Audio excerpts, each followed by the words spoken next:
구독자 여러분 안녕하십니까? 밀림입니다. KBS2 주말 드라마 진짜가 나타났다 14회가 방영됐습니다. 진짜가 나타났다 14회 마지막 장면은 연두는 출산 때까지 일을 구하려고 장호를 만나러 왔다가 현기증으로 정신을 잃으면서 킥보드에 다칠 뻔하는데요.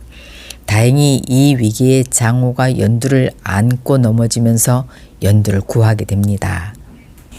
그런데 마침 그때 이곳에 온 세진이 119를 부르자는 아빠 장호의 의견을 묵살하고 자신이 직접 연두를 데리고 병원을 가게 됩니다.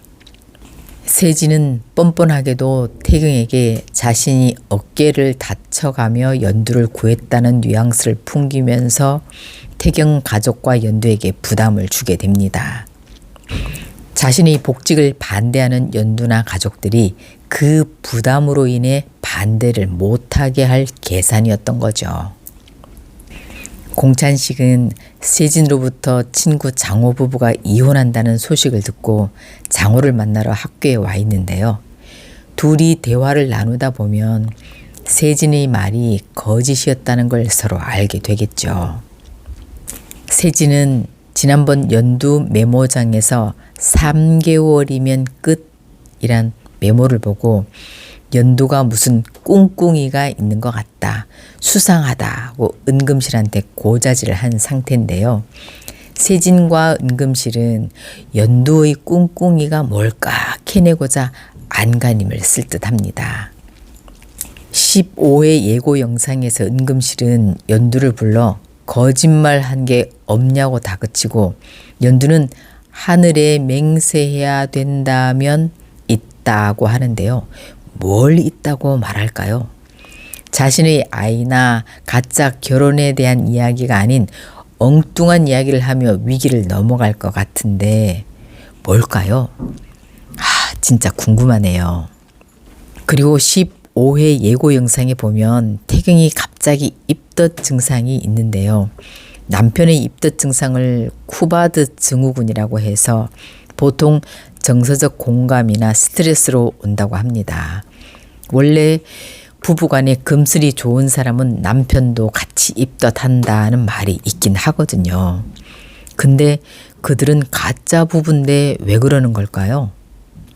이건 아마 점점 태경이 연두에게 정서적 공감을 하고 있다는 걸 나타내고자 하는 작가의 우회적 표현이 아닐까 생각합니다.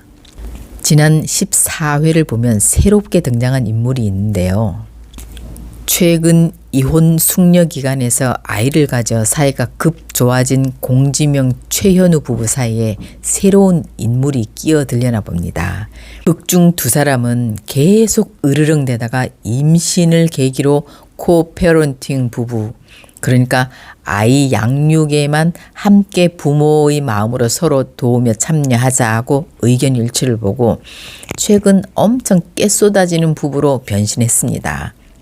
아마 새 인물은 공지명의 마음을 흔드는 멤버로 현재 평소 공지명을 짝사랑해오던 후배가 미국에서 팀장으로 컴백했다는 설정입니다.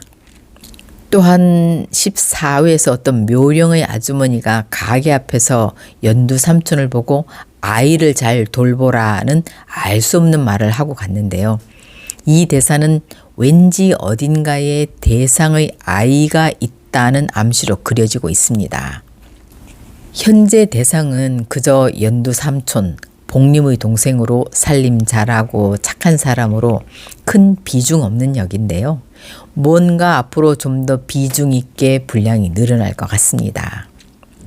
그리고 강복림은 우연히 장호 부인 주화자가 와서 이혼을 요구하는 것도 듣게 되고 딸 세진이 와서 그분을 아버지가 구했다는 말을 하지 말라는 말도 듣게 되는데요. 아직은 장호딸 세진이 자신의 딸 연두와 적대적 관계란 건 모르는 상태지만 후에 강복림을 통해 세진의 거짓말이 밝혀지게 될 것 같네요. 또 태경 동생 공유명은 자신의 전 남친과 닮은 연두 동생 오동욱한테 마음이 간다는 설정인데요.